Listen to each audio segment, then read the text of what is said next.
Wheeling, West Virginia is a small place, but from this modest home base, scrappy native Diana May has done something big, going after an abusive debt collector that was hounding her and people nationwide and winning a massive judgment. I'm a mom and I'm a housewife and I'm an accidental activist. The court ordered the collectors to pay Diana a staggering $10,086,000, but she's not stopping there. It says RFA somewhere, yes. Her latest project to turn the tables and collect from the collectors.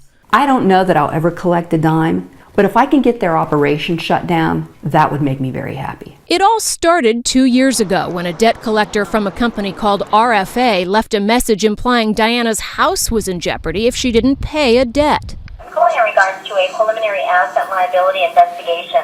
They are in the process of serving some court documents. They have some information now pending questions at the property.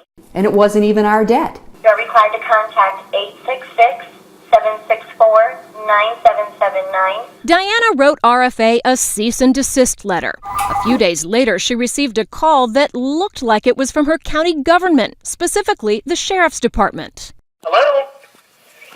Yes, I'm trying to reach Diana. Yeah, this is Diana. Who? Pardon me? It was a word so vulgar that I was just stunned.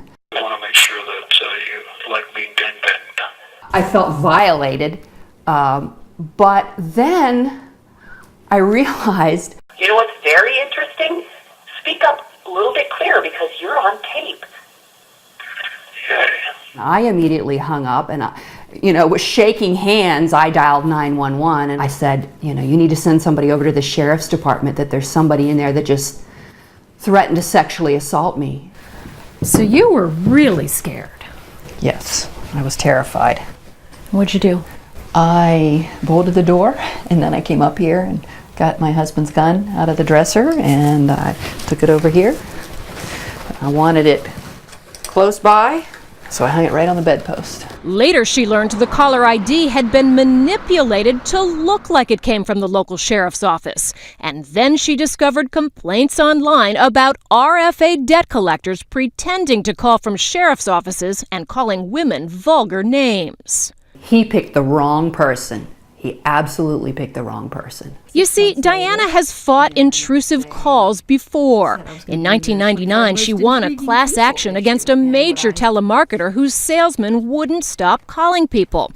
Diana has recorded her phone calls ever since. I know that there's a big line to do your People who do this kind of stuff shouldn't be in business, shouldn't be associated with anybody in business. These are the kind of people who belong in prison. They calculate the damages. Diana's attorneys sued for harassment and illegal collection practices. RFA's lawyer failed to show up in court. I was so frightened.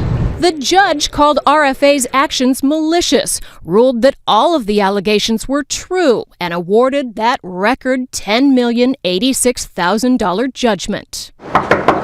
We found RFA's Orange County, California office abandoned. Records show it's just one of several collection companies run by the same people. So we tried other locations. I'm Elizabeth Leamy with ABC News.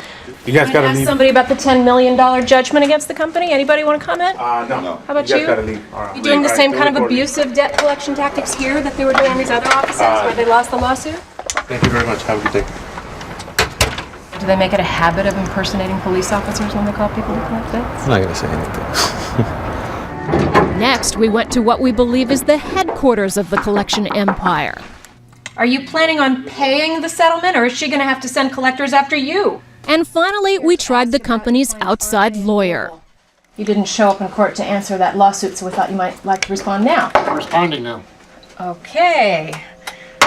Later, he told us RFA made the first collection call but denies making the obscene call. He called the $10 million judgment unfair.